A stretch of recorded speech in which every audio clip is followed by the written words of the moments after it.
راهی که برای آیت الله منتظری تبیین شد توسط شما و همینطور آقای میردامادی الان 3-4 روزی است که خالیه. آیت الله منتظری رفتن از بین ما. فکر میکنید که این چه تأثیری رو خواهد گذاشت بر روند مخالفان دولت یا حرکتی که حالا به اسم جنبش سبز مطرح شده، یا در دراز مدت و کوتاه مدت چه تأثیری از این خواهد پذیرفت؟ برای اینکه به این پرسش شما پاسخ بدن اجازه بدین یه مقدار برگردیم به عقب که چرا آقای منتظری اینقدر اهمیت داشت. به نظر من آقای منتظری اهمیتش این بود که از یک مرحله انقلابی رسیده بود به یک مرحله حقوق بشر و این خیلی مهمه. یکی از بنیانگذاران جمهوری اسلامی این سیر تطور و تحول رو در ظرف 30 سال پیدا بکنه و اینقدر در مرحله دوم خودش پافشاری بکنه خیلی مهمه و از این نظر ایشون یه مقدار پیش قراول بود از نظر فکری. خیلی از کسانی که خط ایشون رو دنبال میکنن همونطور که اشاره شد شاگرد ایشون بودن و این کمتر اتفاق میفته که یه فقیه که در سطح ایشون باشه از مرحله انقلابی بودن به مرحله حقوق بشر و دموکراسی برسه و این رو بخواد پیاده بکنه. حالا با فقدان ایشون چه اتفاقی میفته؟ به نظر من خیلی جای ایشون خالی نخواهد بود، به خاطر اینکه اولا باید به جنبش نگاه کرد. جنبشی که الان تو ایران به وجود اومده یه جنبش خودسوزه، خودجوشه و مردمی که در این جنبش شرکت میکنن کسایی هستن که در اثر وقایعی که اتفاق افتاده در این 30 سال اخیر به خصوص و قبل از اون ملت ایران به یه حالت از حالت منفعل بودن و کنش‌پذیری در اومده و به حالت فاعلیت رسیده و این مبنای حقوق بشره و کسی که به فاعلیت رسیده و فاعلیت خودش رو بهش آگاهی داره به این سادگی از حقوقش دست بردار نیست. بنابراین جنبش با افراد البته میتونه تاثیرات منفی بذاره ولی توی کوتاه مدت هم میتونه این مقدار تاثیرات منفی بذاره، ولی در میان مدت و طولانی مدت به نظر من چون که مردم ایران یه قشر وسیعی از مردم ایران این حس فاعلیت و آگاهی از فاعلیت خودش و حقوق شهروندیش پیدا کرده، به نظر من این جور چیزا نمیتونه جنبش رو زیاد بهش جلوگیری بکنه و صدمه بزنه. آقای میردامادی شما چطور میبینید فوت آیت الله منتظری رو؟ یک خلأ میبینید در جنبش سبز ایران یا اینکه نه فکر میکنید در کوتاه مدت حتی شاید بتونه به نوعی موتور محرک داستان باشه؟ ببینید همونطور که شما در سوالتون بود به هر حال آیت الله منتظری یک پشتوانه معنوی خیلی مهمی برای جنبش محسوب میشد، در این شکی نیست و فقدان ایشون یک سلمه و یک خلایی رو ایجاد میکنه برای این جنبش در بعد معنوی و روحی. اما من فکر میکنم که به هر حال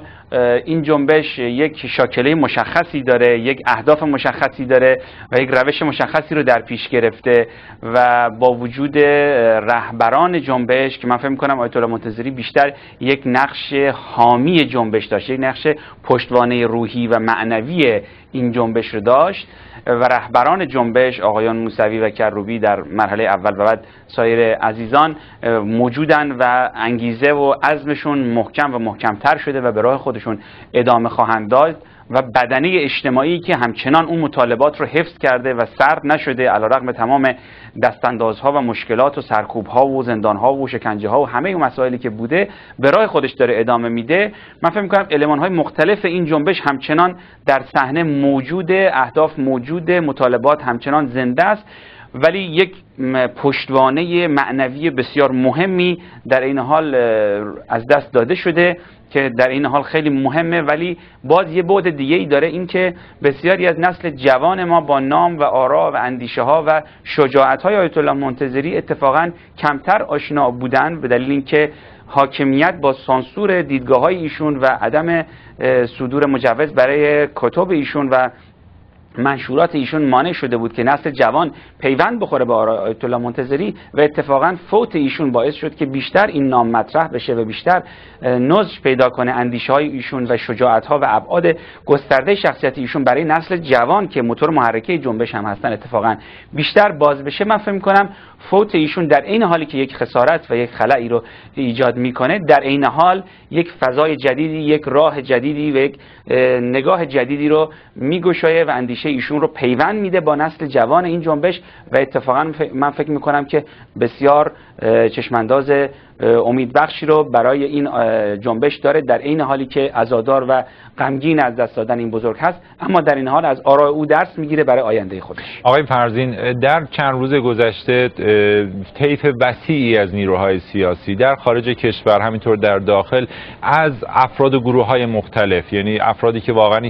سنخیتی با همدیگه ندارن، از اون طیف مذهبی خیلی شدید تا قشرهای لایک، همشون به نوعی میشه گفت که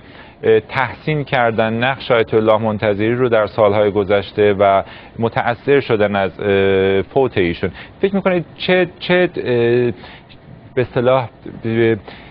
ویژگی داشت شخصیت آیت الله منتظری که تونست چنین بسیجی رو ایجاد بکنه؟ من فکر کنم باز برمیگردیم به همون پاسخ قبلی که دادم. ایشون به خاطر اینکه این سیر تحولی که پیدا کرد در این مدت 30 سال از یک موقعیت انقلابی به یک موقعیت حقوق بشری و دموکراسی دست پیدا کرد، به هر حال این رو همه رو تحت تاثیر قرار میده. شجاعت ایشون و اینکه به منصب و مقام و اینا بی توجه بود، میتونست به راحتی جانشین آیت الله خمینی بشه، در موقع خیلی حساسی اعتراضات خودش رو شروع کرد بدون ملاحظه به عواقب اون. بنابراین اینا تمام به نظر من جمع شده و ایشون رو در انظار عمومی، حتی انظار سکولار، مورد حالت تحبیب پیدا کردن ایشون و واقعا شایسته این تحبیب هم هستن.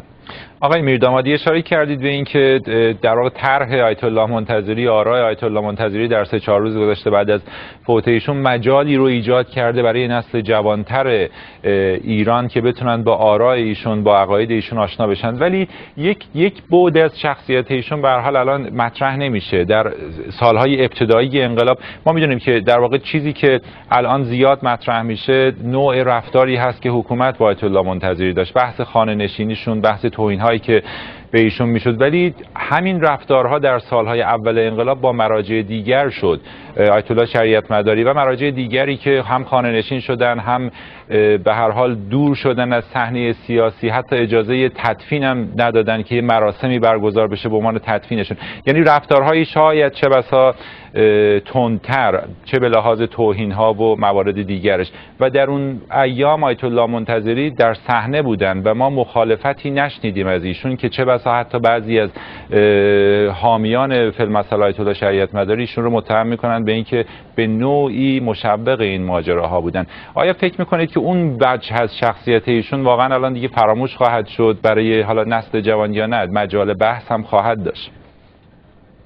بله، ببینید در یک نگاه همه جانبه‌ای که ما داشته باشیم بله میشه به این نکات هم اشاره کرد، ولی خب در فرهنگ ملی ما ایرانی ها و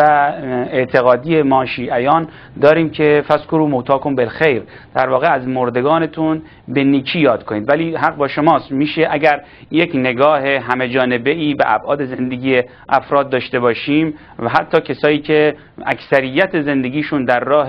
ارزش‌های مهم انسانی و معنوی و دموکراسی و حقوق بشر هم پیش رفته باشه، به هر حال هیچ کس مطلق نیست و در زندگیش ممکنه همچین مواردی وجود داشته باشه که در خصوص هر فردی هم بخوایم این نگاه رو داشته باشیم، به هر حال ممکنه در مقاطعی بر اساس اون کنتکستی که اون دوره داشته یا اتوریته‌ای که آیت الله خمینی داشته یا فضایی که ایجاد میشد و افکار عمومی رو به یک سمت پیش میبرد، ممکنه این خطاها و این